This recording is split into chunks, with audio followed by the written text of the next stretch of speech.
რეგიონის დროით. გადაცემას წარმოგიდგენთ არასამთავრობო ორგანიზაცია სიდა, აღმოსავლეთ-დასავლეთის მართვის ინსტიტუტის ჯიპაკის პროგრამის მხარდაჭერითა და შეერთებული შტატების საერთაშორისო განვითარების სააგენტოს დაფინანსებით. მოგესალმებით კონსუმენტ გადაცემას რეგიონის დროით FM 104-ზე მე მისი წამყვანი ხატია ჯამალაშვილი ვარ. თქვენ შეგიძლიათ 40 წუთის განმავლობაში გვისმინოთ და რეკოთ პირდაპირ ეთერში დასოთ ნებისმიერი სახის კითხვა და ისაუბროთ რეგიონში არსებულ პრობლემაზე. გადაცემას წარმოგიდგენთ საზოგადოებრივი რადიო 1 სამოქალაქო საზოგადოების რეგიონული ქსელი, არასამთავრობო ორგანიზაცია სიდა, აღმოსავლეთ-დასავლეთის მართვის ინსტიტუტის ჯიპაკის პროგრამა, ამერიკის საერთაშორისო განვითარების სააგენტოს ფინანსური მხარდაჭერით.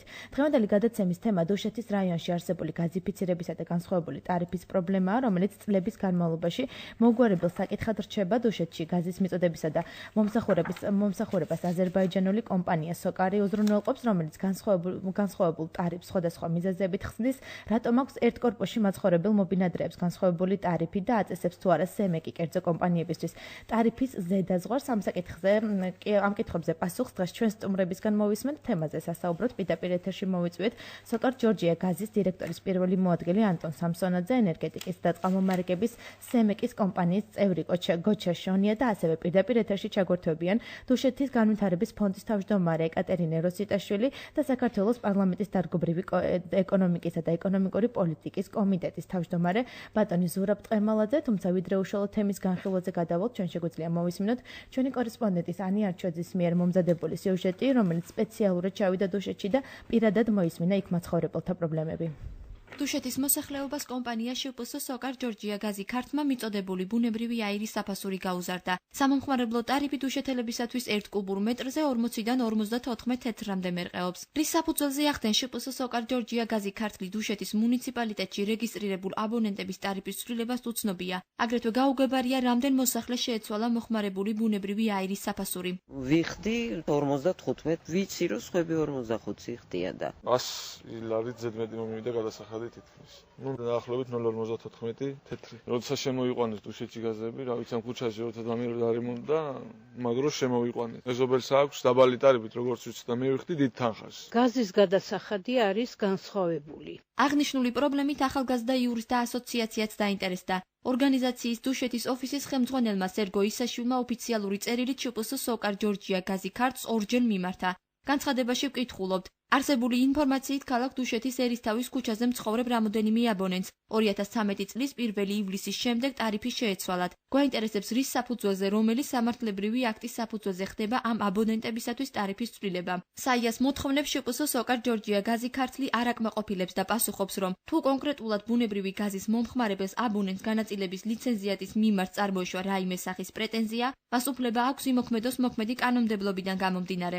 სერგო ისაშვილი ამბობს, რომ პასუხი არაკომპეტენტურია და შტაბეჭდილებას ტოვებს, რომ მათ მოთხოვნაზე თავის არიდება მიზანმიმართულად ხდება.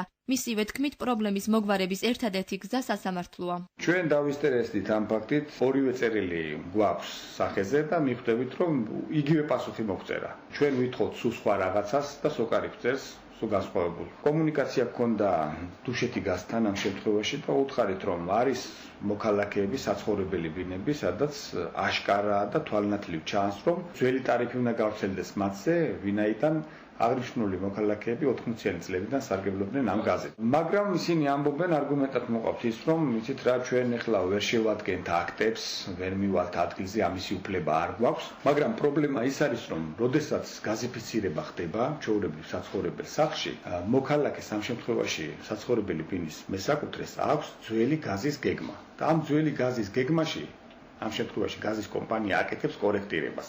რაც არის დასტური იმისა, რომ აღიარებს გაზის კომპანია, რომ იქ გაზი არსებობდა და ამის მიუხედავად მაინც სვავს ახალ ტარიფში. ჩვენ ამ შემთხვევაში ყველანაირად ვცადეთ თვითონ მოლაპარაკებები ადგილობრივ დუშეთი გაზთან შემდგომ რეგიონში, მაგრამ ისინი კატეგორიულად აცხადებდნენ, რომ ამ ტარიფს ვერ შეუცვლიდნენ. და ერთადერთი გზა და სამართლიანი გზა მოუნახეთ და ეს არის სასამართლო და სასამართლომ შეცვალა. ტარიფის განსაზღვრის მიზნით აბონენტმა განაწილების ლიცენზიაც შემდეგი დოკუმენტაცია უნდა წარუდგინოს: მშენებლობის პასპორტი, გაზის ექსპლუატაციაში მიღების აქტი, პროექტი, სათანადო წესით გაფორმებული ბუნებრივი გაზის ნასყიდობის ხელშეკრულება, რითაც დასტურდება, რომ იგი გასულ წლებში იყო ბუნებრივი გაზის მომხმარებელი. ამის შემდგომ განაწილების ლიცენზიატი განიხილავს წარდგენილ დოკუმენტაციას და შესაბამისად იღებს გადაწყვეტილებას ტარიფის დერეგულირებული ან ნაწილობრივ დერეგულირების შესახებ. მარტივი მიზეზით პრობლემაზე რადიო 1-თან არ საუბრობს დუშეთის სოკა ჯორჯია გაზის დირექტორი. გადავიდეთ ჩემთან ბონერსა და მითხრა რომ თუ რამე უნდა თუ ჩვენთან ჩამოვიდეს. აგზავნული გვაქვს. შპს სოკარ ჯორჯია გაზი ქართლის წარმომადგენელი დავით ლეკიშვილი ამბობს, რომ ყოველ აბონენტზე ბუნებრივი გაზის ტარიფის დადგენა ინდივიდუალური განხილვის საფუძველზე ხდება. აბონენტებისგან, ვისაც ამ სახის პრეტენზიები შეიძლება გააჩნდეს, მე მჭირდება ელემენტარული დოკუმენტი, რომელიც ადასტურებს, რომ ის იყო გასულ პერიოდში გაზის მომხმარებელი. ეს არის ექსპლუატაციაში მიღების აქტი, მაშინდელი გაზგამანაწილებელი კომპანია, ვინც იყო, ვთქვათ, იმ პერიოდში და მათი ტარიფი, როგორც რეგულირებადი არის, იმ ტარიფით მივაწოდო გაზს. თუ ამ სახის დოკუმენტებს მე ვერ წარმომიდგენს, ვთქვათ, აბონენტი, მე არ ვარ ის ორგანო, რომ ან ძიება ჩავატარო, ან რაღაცა დავატკიდო. სასამართლოს აქვს ამის უფლება მოსილება. სასამართლოს თუ გამისაზღვრავს მე რომ და დამიდასტურებს, რომ იყო, თქვათ, ბუნებრივი გაზის მომხმარებელი გასულ პერიოდში, თავისთავად ზესწრებები შევა. სემეკი და შპს სოკარ ჯორჯია გაზი საგადასახადო ტარიფებს ერთმანეთთან შეუთანხმებლად ადგენს, რის გამოც ადგილობრივი გადამხდელები გაურკვეველ მდგომარეობაში არიან. მათთვის ერთადერთი იმედი სასამართლო პროცესია. თქვენ მოისმინეთ ჩვენი კორესპონდენტის ანი არჩოძის მიერ მომზადებული სიუჟეტი თქვენი საზოგადოებრივ რადიოს და გადაცემა რეგიონის დროით უსმენთ, სადაც ვსაუბრობთ გაზის ტარიფის პრობლემებზე. თქვენ გადაცემის ონლაინ რეჟიმში ყურებაც შეგიძლიათ, ამისთვის უნდა მოძებნოთ რადიო 1.g და აირჩიოთ ფუნქცია ვიდეო ჩვენება, ასევე დაგვირეკეთ პირდაპირ ეთერში ნომრებზე 2409192 ან 2409292 და დაგვისვით თქვენთვის საინტერესო კითხვები. ჩვენ შეგვიძლია უშუალოდ თემის განხილვაზე გადავიდეთ. ბატონო ანტონ, თქვენთან მექნება პირველი კითხვა. რატომ აქვს დუშეთში ერთ კორპუსში მაცხოვრებელ რამდენიმე აბონენტს განსხვავებული ტარიფი? ეგ მხოლოდ დუშეთს არ ეხება რა, ეს რეგიონების პრობლემაა. ეს მთელი საქართველოს მასშტაბით ხდება ეგრე. ესე იგი, აქ როგორი რამე არის, იცით, სემეკი ადგენს სოციალურ ტარიფს, ადგენს იმ ხალხისთვის, ვინც თუ არ მეშლება, იყო აბონენტი 2008 წლის 1 აგვისტომდე. ახლა კანონში უნდა ჩავეხედოთ, ხო, ზეპირად არ მახსოვს, მაგრამ მე მგონი ეგრეა რა. ყველა სხვა აბონენტი იმის მერე გაზიფიკაცია ვისიც მოხდა, ხო? ეს არის ახალი ეგრეთ წოდებული ჩვენთვის ახალი აბონენტი, რომლის ტარიფი არის დერეგულირებული. ანუ არც ერთი იმას არ ემკვიდრება რა კანონს, ხო? ესე იგი, თუ დღეს გაზი, თქვათ 54 თეტრად ვაცდით ამ მომხმარებელს, ხვალ თუ გაზის პასი დაეცა, ხო, 30-ად შეიძლება მოვაწოდოთ, თუ აიწია ლარათაც შეიძლება მივაწოდოთ, ხო? ანუ კანონი ამას არ არეგულირებს. და ამიტომ ხდება ესეთი სხვაობები რა. ესე იგი, ძველი აბონენტი ხო ღებულობს გაზს იმ ტარიფით, რომელიც განსაზღვრულია კანონში, ახალი აბონენტი ღებულობს იმ ტარიფით, რომელიც ჩვენ კომპანიაში არის. გასაგებია, ბატონო გოჩა, თქვენ თუ შეგიძლიათ გვიპასუხოთ ამ პრობლემას ალბათ იცნობთ, რატომ ხდება ეს განსხვავებული ტარიფი? შეიძლება ერთ აბონენტს გვერდ მაცხოვრებელს ქონდეს განსხვავებული ტარიფი და ამავდროულად იყოს ძველი მაცხოვრებელი, მაგრამ ახალ მაცხოვრებელს ქონდეს 54-იანი 54 თეთრიანი ტარიფი. უპირველეს ყოვლისა დიდი მადლობა სტუდიაში მოწვევისათვის. მინდა მოგილოცოთ თქვენს და თქვენს მენელსაც დღევანდელი დღე და გასული დღესასწაულები. რაც შეეხება არსებულ პრობლემას, ეს ყველაფერი მოდის სწორედ სამართლებრივი ჩარჩოებიდან, ანუ 2007 წლის 25 სექტემბერს მიღებული იყო ენერგეტიკის მინისტრის ბრძანება ბუნებრივი გაზის მიწოდების საქმიანობის დერეგულირებისა და ნაწილობრივი დერეგულირების შესახებ, რომელმაც განსაზღვრა თუ ვინ იყო ნაწილობრივ დერეგულირებული მომხმარებელი და ვინ იყო სრულად დერეგულირებული მომხმარებელი. რეგიონებში ესენი იყვნენ 2007 წლის 1 სექტემბრამდე არსებული ფიზიკური პირები, რომლებიც ითვლებიან ძველ აბონენტებად და მათ ტარიფს უდგენს სემეკი, ხოლო 2007 წლის 1 სექტემბრის მერე არსებული მომხმარებლები ესენი ითვლებიან ახალ მომხმარებლებად და რა თქმა უნდა აქ ტარიფი უკვე არის დერეგულირებული.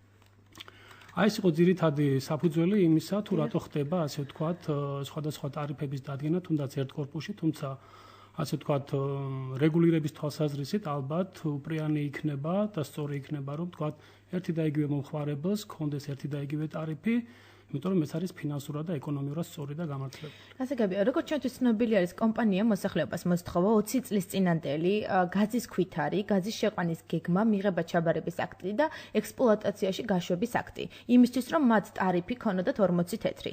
წინააღმდეგ შემთხვევაში ექნებოდათ 54 თეთრი. 20 წლის წინანდელი ქვითარი უნდა შეენახა აბონენტს, იმიტომ რომ როგორც ვიცი, მე მგონი მაქსიმუმ 5 წელია თუ რაღაც შენახვის ვადა. თუ არ ვცდები.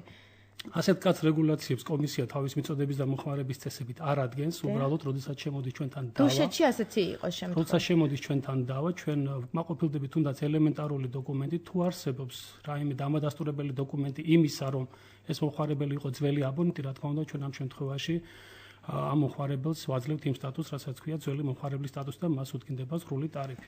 მე უფრო ვფიქრობ, რომ ალბათ ეს რაღაც გარკვეული და რეგულაციებით არის კომპანიის დარეგულირებული, რომელიც შესაძლებელია წინააღმდეგობაში არ მოდიოდეს ამ შემთხვევაში კანონთან. თუმცა წარმოადგინა ზოგიერთმა აბონენტმა ეს დოკუმენტაცია, თუმცა რა თქმა უნდა ნაწილობრივ, იმიტომ რომ ვერ იქნებოდა სრულად ეს დოკუმენტაცია, მაგრამ მაინც 54 თეთრს იხდის. ანუ ყველა ახალი აბონენტი, ასე რომ შევაჯამოთ, იხდის 54 თეთრს და ყველა ძველი 40 თეთრს. მე ამ შემთხვევაში ურჩევდი, მე ამ შემთხვევაში ისე ამბობენ, აბა რამდენს ამგრგვალებენ ხო ქვემოთან. მე ამ შემთხვევაში ურჩევდი ამ მოხმარებლებს, რომ ჩვენთან ძალიან ბევრი დავა შემოდის ამ საკითხთან დაკავშირებით, ამიტომ თითქმის ყველა დავა მოხმარებლების სასარგებლოდ წყდება. მე ურჩევდი, რომ შემოვიდნენ კომისიაში, შემოიტანონ თავიანთი განაცხადი, საჩი ვარ და ვფიქრობ, რომ აბსოლუტურად ყველას დაუკმაყოფილდება ეს მოთხოვნა. დიახ, ანუ როგორც ჩვენთვის არის ცნობილი ბატონო ანტონ, ძალიან ბევრი დავები მიმდინარეობს სემექში და როგორ სრულდება ეს დავა მომხმარებლის სასარგებლოდ თუ აი როგორ აირევით თქვენ ამ პროცესში? როგორ სრულდება დავა, მაგას მე წინასწარ ვერ გეტყვით, ხო? ყველა დავა სრულდება თავისი სტატისტიკა მიმდინარე. ხო, უბრალოდ ჩვენთვის, ხო, ეს საკმარისი ვთქვათ მიზეზია, რომ შევცვალოთ ხო ტარიფი. ანუ სემექის დადგენილება ჩვენთვის პირდაპირ საბუთია, რომ ეს შეიძლება მივიმოქმედოთ. რაც ეხება ახლა მე მინდა იმ ჩამონათვალს დაუბრუნდე, ხო, ჩემი აზრით, ხო, იმ ჩამონათვალს ერთი სიტყვა აკლია. სიტყვა ან. ანუ ჩვენთვის მთავარია, რომ საბუთი იყოს საგადასახადოს წინაშე რომ ვიყოთ მართლები, ხო? რაღაცა საბუთი უნდა იყოს რომელიმე, რომელიც აშკარად ამტკიცებს, რომ ეს ადამიანი იყო აბონენტი ძველი, ხო?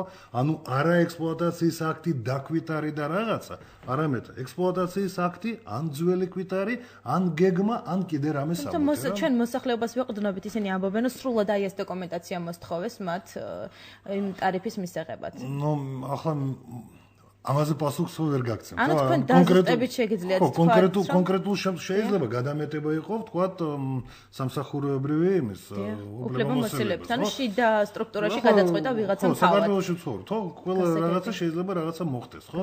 კონკრეტულ პასუხს მე ვერ გაგცემ, უпростоრად კონკრეტულ შემთხვევაზე ვერ გაგცემ პასუხს. ყოველ შემთხვევაში გეუბნებით, რომ საერთოდ, ხო, რომელიმე ნებისმიერი საბუთი სემეკამდე უკვე ესა ჩვენთვის საკმარისია, რომ გადავწყვიტოთ აბონენტის სასარგებლოდ ეს საკითხი. თუ ჩვენ ვერ წყვეთ, ხო, მაშინ შეუძლია მიმართოს აბონენტის სემექს და სემექის გადაწყვეტილება იგივე საბუთია ჩვენთვის, ხო? მე საგადასახადო რომ მოვიდეს, ვეთქვით, აი, საბუთი არის, ამიტომაც დაბალი ტარიფი არის. გასაგებია. ჩვენ შეგვიძლია პირდაპირ ეთერში ჩავრთოთ დუშეთის განვითარების ფონდის თავმჯდომარე ეკატერინე როსტიაშვილი, რომელიც უშუალოდ პრობლემაზე ისაუბრებს. მოგესალმებით, ქალბატონო ეკა. დიდი მადლობა, რომ გადაცემაში მონაწილეობას იღებთ. Алло. მოგესალმებით. მივესალმებით ჩვენს რადიო მსმენელებს. დიახ, დიდი მადლობა რომ მონაწილეობას იღებთ გადაცემაში. ნათლისღების წინოლე დღესასწაული, მე ყურადღებით ვისმენდი, გისმენდი და მოხარული ვარ, რომ საუბარი მიდის იქითკენ, რომ ეს მომხმარებლების სასიკეთოდ შეიძლება გადაწყდეს პრობლემები. თუმცა აქ მაქვს ერთი უშუალოდ პრობლემაზე რა ისაუბრეთ, ანუ დუშეთში რა მდგომარეობაა ამ მხრივ თქვენ არასამთავრობო ორგანიზაციას წარმოადგენთ? გაზის ფიქსირებასთან დაკავშირებით არსებობს პრობლემები და არაერთი.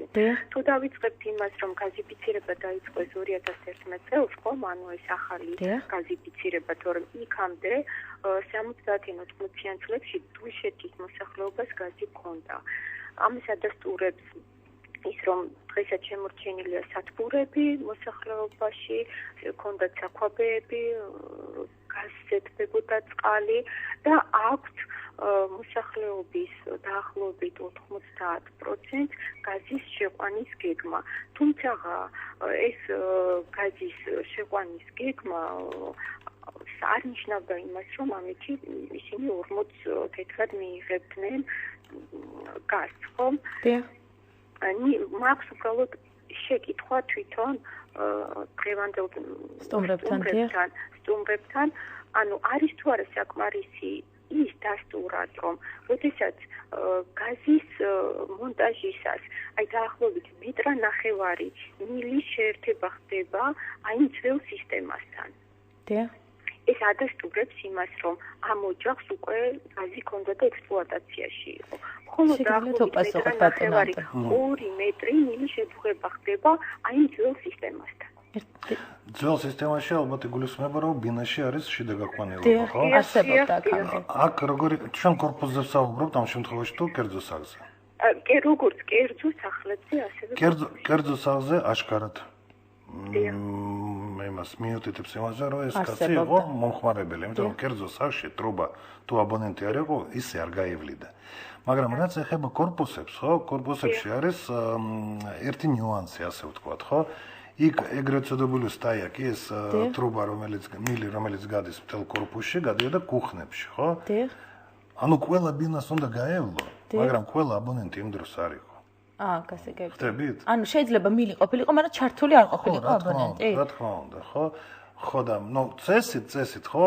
იმ რომელიც გაზიფიცირებული корпуსი, მე ახლა როგორც ადამიანი, ხო, ალბათ უნდა დავეთანხმო, რომ რა თქმა უნდა, თუ გადის корпуსში მილები, ხო, ეს აბონენტები ალბათ ძველი იქნენ, მაგრამ ახლა როგორც იურისტი ვერ გიპასუხებთ, იურისტი არა ვარ, ხო? და სატარიფო პოლიტიკას რაც შეეხება, ტარიფზე არ ვრცელდება ეს, ანუ შეიძლება მილი მიყვანილი ყოფილიყო, მაგრამ არ ყოფილიყო აბონენტი, ანუ მილი მიყვანილი. კანონში წერია აბონენტი უნდა ყოფილიყო უშუალოდ მომხმარებელი. გასაგებია. დიახ, ქალბატონო აკა გისმენთ, თუ შეგიძლიათ რა გავაგრძელოთ? ბატონო მეგუსმენთი, კიდევ არის მეორე პრობლემა. ჩვენ ვიცით, რომ გაზიფიცირება დასრულებული არ არის, გარკვეული მიზეზების გამო. დიახ, ამაზეც გადავალთ ჩვენ. გამარჯვებულმა კომპანიამ თანხა ვერ მიიღო სრულად. აი აქ უნდა ამ პრობლემაზეც გავამახვილო ყურადღება. აი შემდეგი კითხვა ჩემი ეგ იყო სტუმრებთან, დიახ. შეგვიძლია ვისაუბროთ. ერთი და იგივე ქუჩაზე, თქვათ, გვერდ მცხოვრები ოჯახები, რომელთაც ორივეს, თქვათ, იგივე მეტრ-ნახევარი სიგრძის მილი დაუმონტაჟეს. ერთჯერადად მოუწია 300 ლარის გადახდა, მეორეს დაახლოებით 500-მდე ლარის გადახდა. იცი ახსნიან ამას, ესეც გვაინტერესებს. ბატონო, შეგიძლიათ რო პასუხოთ? მე ახლა დაუსწრებლად ვერ ახსნე, ხო? იმიტომ რომ ორივე შემთხვევაში, ხო? იმ აბონენტებს უნდა კონდეს ხელზე გაზიფიკაციის ხელშეკრულებას, ხო? მოყვება სმეტა, ხარჯ-აგრისხვა, ხო? თუ ჩვენ იმ ხარჯ-აგრისხვებში შევხედავთ, მივხვდებით რა არის სხვაობა. ანუ შეიძლება დამატებითი ხარჯი ყოფილიყო. მე ახლა ხო არ ვიცი იქ რა წერია, ხო? ახლა თუ ხარჯ-აგრისხვა არ არის და ვთქვათ, ბანკში არ გადაიხადა ადამიანმა ფული და ვიღაცა მოიყვანა და 300 ლარად გააკეთებენ, ეგ უკვე სხვა ტიპის პრობლემა, ხო? ეგ უკვე უნდა მივმართოთ საგადასახადოს და ვნახოთ ვინ გაუკეთა. ანუ ოფიციალურად ბანკში იხდიან და რა არის ოფიციალური ნაღდი პულის ეგ ითვლება ინდივიდუალურად. იქ თუ მეტრ-ნახევარი ორივე შემთხვევაში არის და სხვა არაფერი, ხო? რა თქმა უნდა, ერთნაირი ხარჯ-აგრისხვა უნდა იყოს. თუ ხარჯ-აგრისხვაში არის სხვაობა, მაშინ ორივე უნდა დავდოთ მაგიდაზე და ვნახოთ რა სხვაობა არის. შეგნით რა. დიახ, ქალბატონო, თუ არსებობს კიდევ რაიმე პრობლემა? განაჩენი პრობლემები ყველა იყო ნათლად წარმოჩენილი და პასუხები საკმაოდ ამომწურავი იყო. ეს გვაძლევს უკვე იმედს იმისას, რომ ჩვენ უკვე მოსახლეობას მივაწვდით ამ ინფორმაციას, მაქსიმალურად შევაგროვებთ, ანუ ყველა საჭირო დოკუმენტაციას და შევეცდებით, რომ ეს პრობლემა მოვაგვაროთ, მოვახდინოთ ადვოკატირება მოსახლეობის, რათა ტარიფი 40 თეთრამდე დაუყვანოთ. ძალიან დიდი მადლობა თქვენ ქალბატონო ეკა გადაცემაში მონაწილეობის მიღებისთვის. მე შეგახსენებთ, რომ გადაცემაში გვერდთვებოდა დუშეთის განვითარების ფონდის თავმჯდომარე ქალბატონი ეკატერინა როსიტაშვილი. ბატონო ანტონ, თქვენთან მექნება მაშინ ეს კითხვა, როგორც ჩვენთვის ცნობილია 2011 წელს გამოაცხადა სოკარმა ტენდერი, სადაც გაიმარჯვა კომპანია კლასშპს კლასიკ პლუსმა, რომელსაც უნდა დაესრულებინა გაზიფიცირება რეგიონებში. თუმცა მას შემდეგ, როგორც გამგებელი ამბობს დუშეთის მუნიციპალიტეტის, ერთი თეთრიც არ მიუღია ამ კომპანიას იმისთვის, რომ მილები გაეყვანა ყველა ადგილამდე და ამ დროისთვის თითქმის დაუსრულებელია ეს სამუშაოები.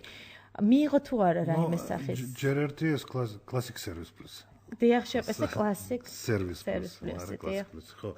ეს შპს არა მხოლოდ დუშეთში მუშაობს, მათ სოკარის დაკვეთით აქვს რამოდენიმე პროექტი გურიაში, ჩოხატაურში მე მგონი სოფელი ერკეთი, ოზურგეთში სოფელი ოზურგეთი, ასევე აქამდეც გაუკეთებია სხვა პროექტები. რაც ეხება ახლა კაპიკი არ მივიღია, რა თქმა უნდა მიუღია, ხო? იქ საერთო ჯამი არის რამოდენიმე მილიონის სხვადასხვა პროექტები და იქიდან ახლა მე მგონი თითქმის ნახევარიც კი იქნება მიღებული, ხო? მაგრამ ახლა რაც ეხება დუშეთს, ხო? დუშეთთან ჩვენს შორის მოხდა ასე ვთქვათ კონფლიქტი კი არ არის, მაგრამ როგორი რამე იცით, რადგან დიდი პროექტებია, ხო, კომპანია ნაწილ-ნაწილ აბარებს სამუშაოებს, ხო? ჩააბარებს ერთ ნაწილს, მიიღებს შემდეგ ტრანშს, ჩააბარებს შემდეგ ნაწილს, მიიღებს კიდე შემდეგ ტრანშს და აი აქ მოხდა ჩვენ შორის, ასე ვთქვათ, უთანხმოება, ხო? ასე იგი რაღაცები არ ჩავიბარეთ და მიდის ახლა ჩვენ შორის დავა, რომ ეს უნდა გაკეთდეს ასე, ან გადაკეთდეს ისე, რომ შემდეგ ან შეიძლება ითქვას, რომ სამუშაოების ძირითადი ნაწილი დასრულებულია? დუშეთზე მე მგონი ძირითადი არ არის, რა. ნახევარი შეიძლება ნახევარზე მეტიც კი იყოს, ხო, მაგრამ ნუ ძირითადს მე ვიძახი, ვთქვათ, სოფელ ოზურგეთში 90%-ია გაკეთებული, ეს ძირითადია გაკეთებული, ხო, დუშეთში თუმცა ჩვენ ახლა მივახციეთ, გეგმა შევადგინეთ ამ კომპანიასთან ერთად, იმიტომ რომ სწორად გაიგეთ, არც ჩვენი ინტერესი არის, ისინი ვერ დაასრულონ, არც მათი ინტერესი არის, ხო? ახლა ჩვენ გვაქვს გეგმა ამ პრობლემიდან გამოსვლის, ხო? ისინი აბარებენ ამ სამუშაოებს და ნელ-ნელა ის ანუ თქვენ გადაურეცხეთ თანხა, მაგრამ სამუშაოები არ დასრულდა დროულად? სამუშაოები დროულად კი დასრულდა, მაგრამ არ დასრულდა ისე ჩვენ რო გვინდოდა, ხო? ესე იგი ჩვენ შიდა კომპანიის წესები გვაქვს სამუშაოს წარმოების, ხო? ესე იგი კონკრეტული საბუთები უნდა იყოს, ჩვენი ტეკ ზედამხედველები გვყავს კომპანიის, რომელიც ამოწმებენ გარე მშენებელს, რამდენად ხარისხიანად და კარგად აკეთებს, ხო? ამოწმებენ თქვათ მოცულობებს, რამდენია გაკეთებული სინამდვილეში და ეგეთი კონფლიქტები ეს არის სამუშაო კონფლიქტი. ანუ ხდება ყველა კომპანიასთან, ხო? რადგან ჩვენ ინტერესს ვიცავთ, კომპანია საკუთარი ინტერესის დაცვას ცდილობს, ხო? მაგრამ არის უბრალო მუშა პროცესი, აი ამ დუშეთის შემთხვევაში უბრალოდ ცოტა გაგვიჭირდა. მაშინ რომ დავამშვიდეთ მოსახლეობა, კონკრეტული ვადები რო გითხრათ, როდის დასრულდება გაზიფიცირება დაახლოებით? დუშეთში მე როგორც ვიცი, ხო, ახლა უკვე ორ უბანზე დაიწყო, გაგრძელდა სამუშაოები, ხო, ორი ბრიგადა მუშაობს. ნელ-ნელა ვალაგებთ, ახლა ზამთარია და ცოტა უჭირს თან ხალხს, ხო? გაზაფხულიდან უკვე მთელი ძალით შევლენ და მე მგონი დაბა დუშეთი, ხო, წლის ბოლომდე უნდა იყოს ყველა ვარიანტში დამთავრებული. გასაგებია. ბატონო გოჩა, თქვენთან მექნება შემდეგი კითხვა. სემექს თუ აქვს რაიმე ტიპის რეგულაცია, რომ კერძო კომპანია დაავალდებულოს ცოტა ხმამაღალი ნათქვამია, ან უბრალოდ მოსთხოვოს ნაკისრი ვალდებულებების შესრულება. თუნდაც აი ესეთი დავის წარმოშობის დროს. რა თქმა უნდა, არა მარტო აქვს, არამედ ეს მისი პირდაპირი ვალდებულება არის, ესენი არიან ჩვენი ლიცენზიატები. შესაბამისად ისინი უნდა აკმაყოფილებდნენ სალიცენზიო პირობებს და ერთ-ერთი სალიცენზიო პირობა ეს არის აღებული საინვესტიციო ვალდებულებების შესრულება. ეს არის ძალიან მკაცრად გაწერილი და ჩვენ შესაბამისად ამას ძალიან დიდ ყურადღებას ვაქცევთ. ამ კონკრეტულ შემთხვევაში თუ ჩაერია სემეკი? ეს კონკრეტული შემთხვევა მე ხლა არ ვიცი, მაგრამ ზოგადად ჩვენ ყოველი წლის ბოლოს, ასე ვთქვათ, ვთხოვთ მათ წლიურ ანგარიშებს, რომელშიც არის გაწერილი საინვესტიციო ვალდებულებების შესრულების გრაფიკი და შესაბამისად იმ შემთხვევაში თუ არის ძალიან დიდი გადაცდომა, რა თქმა უნდა ამ საკითხზე მიდის უკვე მსჯელობა კომისიაში თუ რა გადაწყვეტილება მივიღო. თუ მიადენოთ თვალყურს ამ შემთხვევას, იმიტომ რომ დუშეთის მოსახლეობა ძალიან ცოცხალ პრობლემაზე. მე მეცაც გეტყვით, ძალიან კარგი იქნება თუ თვითონ დუშეთის მოსახლეობა მოვა ჩვენთან კომისიაში, ჩვენ ახლა გადმოვდივართ ქუთაისიდან თბილისში, უკვე 1 თებერვლიდან თბილისში ვიქნებით, ამიტომ ჩვენ ძალიან გულისყურით მოусმენთ მას, განვიხილავთ ამ საკითხებს და დარწმუნებული ვარ, რომ ეს საკითხი გადაწყდება დადებითად. დიახ, იმიტომ რომ დუშეთის მოსახლეობა საკმაოდ აქტიურია, ბატონ ანტონ, თქვენთან მაქვს შემდეგი კითხვა. ერთ-ერთ მოქალაქესთან როგორც ჩვენთვის ცნობილია, სემეკმა წააგო, სოკარმა წააგო, უკაცრავად წააგო სასამართლო დავა პირველ და მეორე ინსტანციაში და მას დაევალა სასამართლოს მხრიდან, რომ ეს პრობლემა თავიდან უნდა გაევლო და გაეთვალისწინებინა ყველა იქ არსებული პუნქტი და მოგვარებულიყო, ანუ გადაეხედა ამ პრობლემისთვის სატარიფო პოლიტიკას გულისხმობ. თქვენ თუ იცნობთ ამ სასამართლო პროცესის განაჩენს, ან აი ესეთი დავები რამდენად ხშირია, იმიტომ რომ ჩივიან მოსახლეობის წარმომადგენლები, ანუ ძალიან ბევრს აქვს ეს პრობლემა, განსხვავებული ტარიფი. განსხვავებული ტარიფი ახლა ვერ გეტყვით რა, რამდენად ხშირია, მზად არა ვარ რომ გიპასუხოთ რა. ანუ მაშინ ის რო გითხრათ, რამდენად შეიძლება რომ გადაიხედოს და თქვათ, ვისაც აქვს 54 თეთრიანი 100% შემთხვევაში შეიძლება გადაიხედოს, ხო? თუ ადამიანი იცის, რომ ის იყო ძველი აბონენტი, ხო? ესე იგი, თუ საბუთი აქვს, ხო, არანაირი დავაც არაა საჭირო, ხო, ისეთაც გადავხედავთ. თუ იყო და არ აქვს საბუთი. თუ საბუთი არ აქვს, ხო, ალბათ სემექს უნდა მიმართოს, ხო? იმიტომ რომ თუ დადგენილება ხო გამოვიდა, რომ ეს ადამიანი უნდა ჩავთვალოთ როგორც ძველი აბონენტი, ხო? ახლა როგორი რამე, იცით, ხო ხტებით ჩვენ თითო აბონენტს, ხო, ახლა დევნას და ზდევნას ვერ დავიწყებთ, ხო? მაგრამ ცოტა სხვა მასშტაბია. ძალიან მასშტაბური პრობლემა. მე როგორც ვიცი, კახეთსაც აქვს იგივე პრობლემა, მასშტაბური ტარიფი. მე მესმის და გეთანხმებით, პრობლემა მასშტაბურია, მაგრამ ამ პრობლემის ფონზე თითო ადამიანი, ხო? მისთვის ეს მასშტაბური პრობლემა, მაგრამ ჩვენ მაგაში ჩავიძირებით. თითო იმას რომ დავიწყებთ იმას გახოლას, ხო? ამიტომ ნებისმიერ საბუთს ვიღებთ იმათ საფუძვლად და მოქმედებთ, მაგრამ ახლა გამოძიებას და ჩაძიებას ვერ დავიწყებთ. ანუ თქვენ თუ გაარკვევთ მაშინ დუშეთში რატომ მოხდა გაუგებრობა, რომ აი ამ ხელა დოკუმენტაცია მოსთხოვა ადგილობრივმა კომპანიამ? მე რა ეს ჩემი ვალდებულება სამსახურებრივი, მე ხვალ დილიდან ჩავდგები საკითხს და მომთხოვ პასუხს, ხო? ესე იგი ვინ რას ავალებდა და რა საბუთებს თხოვდა ამ რაოდენობით, ხო? და იმ შემთხვევაში, სადაც უკვე გადაწყვეტილია, რომ 54 თეთრს იხდვის უკვე აბონენტი წლების განმავლობაში, თუ შეიძლება რომ გადაიხედოს ეს საქმე და შეუმცირდეს ტარიფი, თუ დამტკიცდა, რომ გასაგებია. მე უკაცრავად და მე ვისარგებლებ შემთხვევით და ის საკითხი რომ დავხუროთ, ხო? აქ საინვესტიციო პირობებზე რომ საუბრობთ, ხო, ვალდებულებებზე. ახლა როგორი რამეა, სოკარი როდესაც შემოვიდა გაზის ბაზარზე საქართველოში, ხო, დისტრიბუციის დარგში. ესე იგი ვალდებულება ჰქონდა სახელმწიფოს მიერ აღებული 150,000 ახალი აბონენტის გაზიფიცირება და მაგ საკითხზე უნდა დახარჯულიყო 40 მილიონი ლარი, ხო? ესე იგი ეს პერიოდი გავიდა ჩვენ ჩაბარებული გვაქვს ეკონომიკის სამინისტროსთვის საბუთები და ეს ყველაფერი. ჩვენ ამ დროის განმავლობაში გავაკეთეთ 166,000 ახალი აბონენტის გაზიფიცირება და მაგაზე დაიხარჯა 170 მილიონი დოლარი და არა 40 მილიონი ლარი. ხტებით? ამიტომ ახლა მაგრამ ეს იყო საქართველოს პარკებში, ხო? დუშეთიდან, ოზურგეთიდან, ბათუმიდან ვინმე ვერ მოვა და ვერ ითქვის, რომ მაინც და მაინც ჩემთან გაზი არ არის და იმიტომ საინვესტიციო პროგრამა არ არის დასრულებული, იმიტომ რომ ჯამში გაკეთებულია. ახლა ჩვენ გვაქვს მიღწეული, სოკარს აქვს მიღწეული, ხო, ენერგეტიკის სამინისტროსთან ახალი შეთანხმება მომავალი 3 წლის განმავლობაში. კიდე 70 მილიონი დოლარი უნდა ჩაიდოს გაზიფიკაციაში და კიდე 80,000 აბონენტი ახალი უნდა მოხდეს გაზიფიკაცია. აი მომავალ კვირას ვიწყებთ ჩვენ სამინისტროსთან უკვე კონკრეტულ გეგმებზე მუშაობას. რა სოფლები უნდა მოხდეს და რა დასახლებული პუნქტები უნდა მოხდეს, ხო? წინასწარ მაგას ვერავინ ვერ გეტყვი. გასაგებია. ეს ინვესტიციებს ეს ეხება. გასაგებია. ანუ ჩვენ ასევე შეგვიძლია ახლა პირდაპირ ეთერში ჩავერთოთ საქართველოს პარლამენტის დარგობრივი ეკონომიკისა და ეკონომიკური პოლიტიკის კომიტეტის თავმჯდომარე ბატონი ზურაბ ტყემალაძე. ბატონი ზურაბ, მოგესალმებით. დიდი მადლობა რომ გადაცემაში მონაწილეობას იღებთ. მადლობთ თქვენი მოწვევისათვის. მადლობთ. თქვენ თუ იცნობთ დუშეთში განსხვავებულ ტარიფთან დაკავშირებულ პრობლემებს? პირველ რიგში მე მოდისვიქთი, იმიტომ რომ თქვენ სტუმარი გქონდა და არ ვიცი ვინ არის თქვენი სტუმარი. დიახ, სოკარის წარმომადგენელი ბატონი ანტონ სამსონაძე. ხო, ძალიან სასიამოვნოა. და ასევე სემეკის წარმომადგენელი ბატონი გოჩა. მე მინდა ორივეს ყურადღებით ვთქვა, რომ მომისმინო და თქვენ სათქმა უნდა. და თქმა უნდა განსხვავებული ტარიფების შესახებ ჩვენთვის ცნობილია. არის სათქმა უნდა განსხვავებული ტარიფები, ნუ ხა სოკარი თავის ასე ვთქვათ, გადაყვანილობას აკეთებს, გაზმომარაგებას და ბუნებრივია მას აქვს უფლება მინიჭებული და თვითონ მოითხოვოს ტარიფის დამტკიცება და იმ ტარიფის მიხედვით მოახდინოს, მაგრამ მე აქ მინდა გამომახვილო ყურადღება ამასთანაც იყო სიუჟეტი გასული ტელევიზიით, რუსთავთან დაკავშირებით და სადაც რაღაც გაფართოების კოეფიციენტები თუ შესაძლებელი კოეფიციენტები აქვს დაწესებული მათ. ამაზე მინდა გითხრათ, რომ ძალიან დიდი ვნებათა ხელვა ატაშელი, ამასთან დაკავშირებით შემოსულია კომიტეტის საკმაოდ დიდი ინფორმაცია, როგორც ჩივილები ამ საკითხთან დაკავშირებით.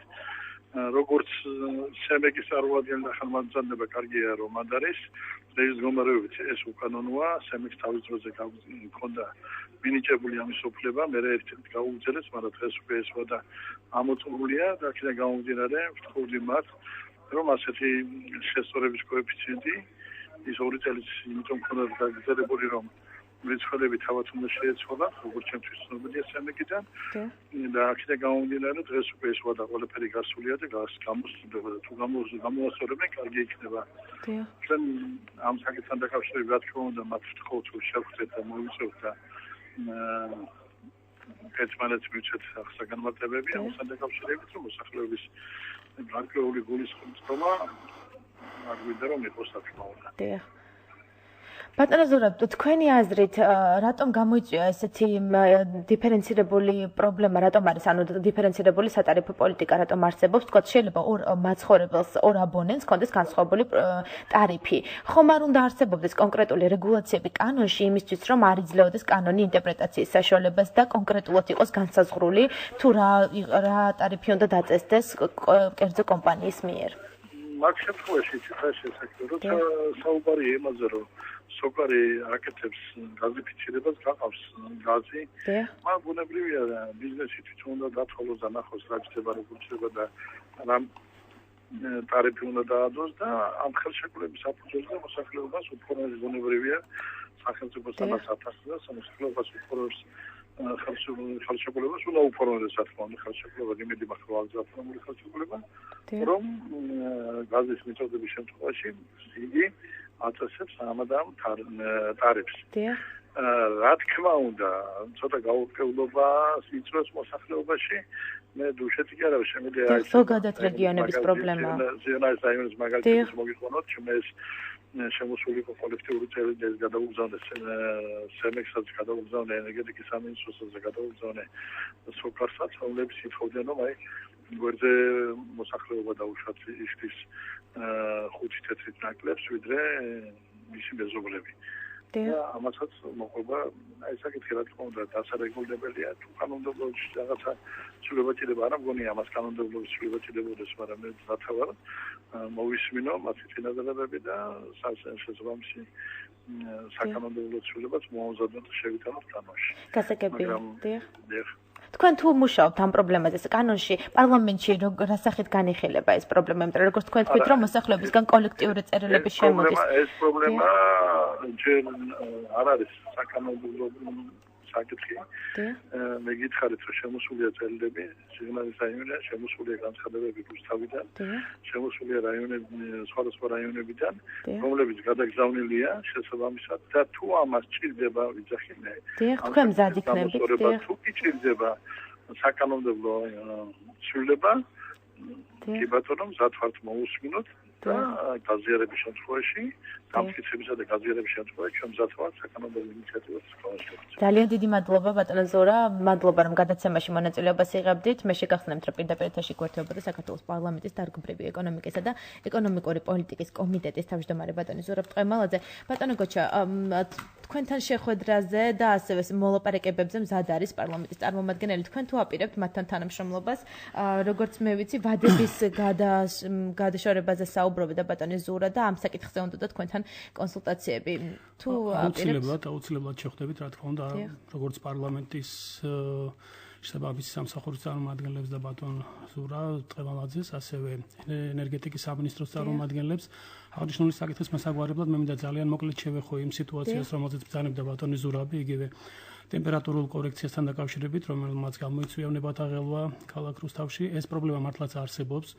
კომისიაში 2011 წელს შემოვიდნენ გარკვეული კომპანიები მოთხოვნით, უпроსტად თხოვნით იმისა, რომ მეგვეცა ჩვენ უფლება ამ ტემპერატურული კოეფიციენტების გამოყენების. რა თქმა უნდა, კომისიამ მისცა ამის უფლება, მხოლოდ ეს იყო ძალიან მოკლევადი ამ პერიოდზე და იმის გათვალისწინებით, რომ მათ გაეკეთებინათ, შეესრულებინათ ის ვალდებულებები, რომელიც აიღეს, ანუ რეალურად მათ დაეყენებინათ ეს კორექტორიანი მრიცხველები. ანუ რას ნიშნავს ეს ტემპერატურული კოეფიციენტი? ეს ნიშნავს იმას, რომ თვითონ ტემპერატურული, ასე ვთქვათ, ბუნებრივ აირს თავისი ფიზიკიდან გამომდინარე, უნდა ხდებოდეს მისი ტემპერატურული კორექციის შესწორება. წინააღმდეგ შემთხვევაში ხდება რაღაც გარკვეული უბალანსობები და რა თქმა უნდა კომპანია განიცდის გარკვეულ ზარალს, ფინანსურ ზარალს.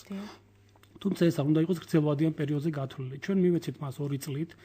ეს ამის უფლება ეხლა ისევ შემოიტანეს განაცხადი მის გაგრძელებაზე, თუმცა კომისია ძალიან სერიოზულად მსჯელობს, იმიტომ რომ ჩვენ განვიხილავთ ყველა იმ საკითხს, რომლებიც მათ წინაშე იდგა ამ წლების განმავლობაში და შესრულდა თუ არა ეს საკითხები და იმ შემთხვევაში თუ რა თქმა უნდა ეს საკითხები არ იქნება შესრულებული, კომისია მიიღებს ალბათ შესაბამის გადაწყვეტილებას მისი არ გაგრძელების შესახებ ალბათ და შესაბამისად ამ საკითხზე ჩვენ ვიმუშავებთ ასევე პარლამენტთანაც, ვიმუშავებთ ენერგეტიკის სამინისტროსთანაც და თვითონ რა თქმა უნდა კომპანიის წარმომადგენლებთანაც. დიახ, კონკრეტული წინადადებები თუ გექნებათ, რაც უნდა შეასრულოს კერძო კომპანიამ, ან ზურაბ ტყემალაძესთან კონსულტაციის დროს რა შესთავაზებთ, მათ რამე ხომ არ არის შესაძლებელი ამ რაც შეეხება საკითხს იგივე ამ ტარიფებთან მიმართებაში, რომ ერთ და იგივე თქვათ შენობაში შეიძლება ერთს კონდეს მეტი ტარიფი, მეორეს ნაკლები ტარიფი და სჭირდება თუ არა ამას თქვათ საკანონმდებლო ცვლილება, ჩემის აზრით ამას არ სჭირდება, უბრალოდ ამას სჭირდება რეგულაციების შეცვლა.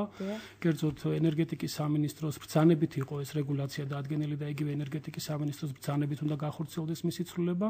იმ შემთხვევაში თუ იქნება ნება, ასეთი ამ შემთხვევაში ეს პრობლემა დარეგულირდება ძალიან მარტივად. სატარიფო პოლიტიკას გულისხმობთ, ხო? ამ თანაბარი შეიძლება რომ კონდეს ყოველს თანაბარი ტარიფი?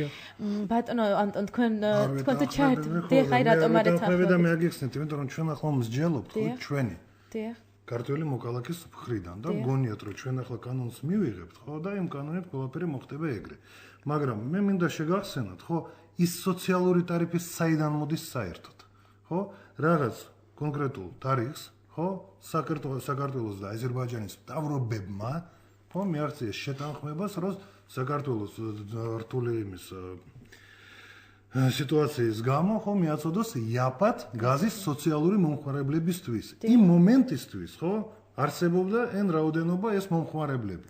აი ეს გაყინეს რაოდენობა. გაიგეთ ჩვენ ახლა რო ვთქვათ გაზი უნდა იყოს იაფი. პირველ რიგში უნდა ვკითხოთ აზერბაიჯანის მთავრობას გვაძლევს იაფ გაზს ამ ამოდენებით რაოდენობით. ხო აი ეს თუ მოხდება ხო ახალი შეთანხმება მე რა თქმა უნდა უკვე დარეგულირდება შიგნით ხო ახლა თქვენ სწორად გამიგეთ ხო რანაირად შეგვიძლია მივიდეთ და აზერბაიჯანის ხო ეროვნულ ნავთობის კომპანიას რომ იცით ჩვენ კანონი მივიღეთ და გაზი უნდა მოგვაწოდოთ იაფად ხო ეგრე ხო არ ხდება ეს არა დიახ გასაგებია უბრალოდ მე მგონი სხვა რამეს გულისხმობთ ჩვენ ამ შემთხვევაში ამაზე გავაგრძელოთ საუბარი უბრალოდ მსმენელი ყოს პირდაპირ ეთერში მოგესალმებით თქვენ პირდაპირ ეთერში ხართ კითხოთ გამარჯობა დასახლებიდან გირეკავს კითხვა მაქვს გაზის ტარიფთან დაკავშირებით რომელიც მრავალი წელია უკვე ჩვენს დენილებს აწუხებს ჩვენ რაოდენობის გასაოცარი არ უნდა იყოს ქალაქზე მეტ გადასახადს დევნილები გაზზე და აქამდე ყოველთვის ეს იყო ხოლმე არგუმენტი მომწოდებელი კომპანიისაგან რომ მას გაყოლილობა ახალი გააკეთა და ძვირი დაუჭდა და ჩვენ ესეთი კითხვა გვაქვს რომ იქნება არის დრო როდესაც შეიძლება რომ ეს ტარიფი გადაიხედოს იმიტომ რომ 5 წელია ვიხდით ამას და იქნება და ეს დანახარჯები უკვე ამოგებულია და დრო არის რომ ამაზე კომპანიამ და სახელმწიფომაც ალბათ ერთდროულად ითანამშრომლონ და იმსჯელონ. დიდი მადლობა ზარისთვის ბატონო ანტონ. თუ შეიძლება წეროვანში იმაზე მეც იხდიან ვიდრე დევნილები, ვიდრე თბილისის მაცხოვრებლები. რა თქმა უნდა, არა, ეს არა იმიტომ რომ თბილისი და წეროვანია, არამედ ახალი აბონენტი, ძველი აბონენტი. მე კიდე ერთი რაღაცა მინდა გითხრათ, ხო?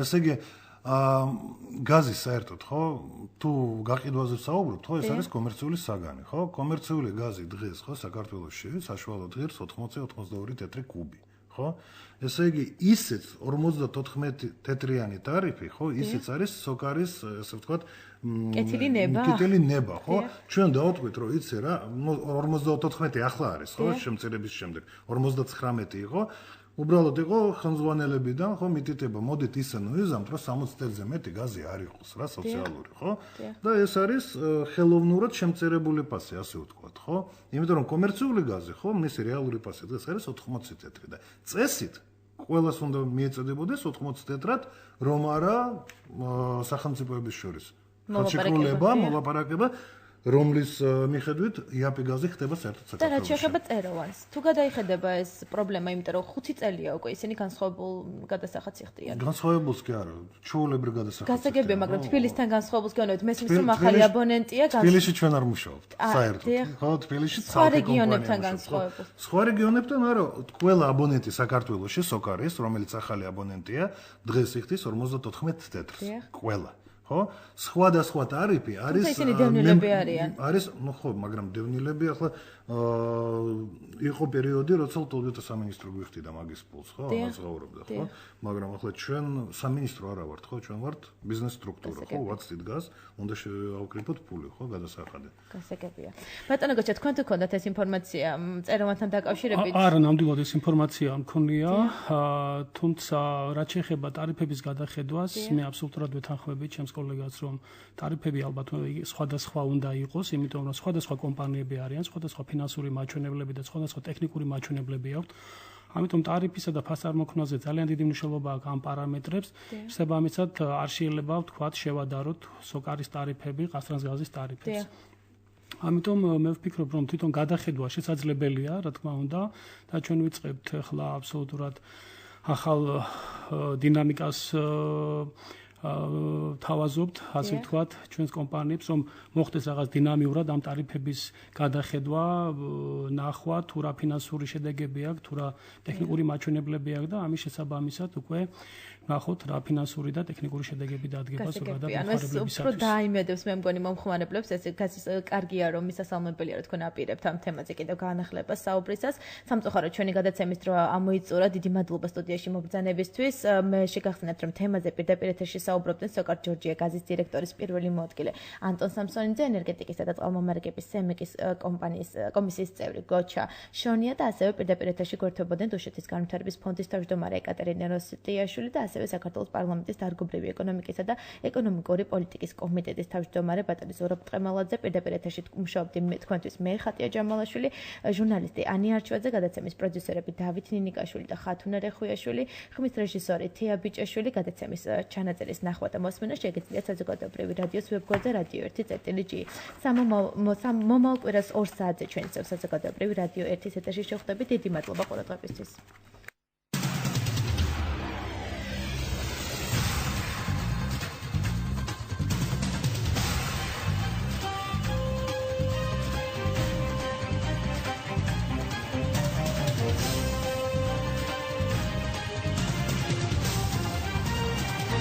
რეგიონის დროით გადაცემას წარმოგიდგენთ არასამთავრობო ორგანიზაცია სიდა, აღმოსავლეთ-დასავლეთის მართვის ინსტიტუტის ჯიპაკის პროგრამის მხარდაჭერითა და შეერთებული შტატების საერთაშორისო განვითარების სააგენტოს დაფინანსებით.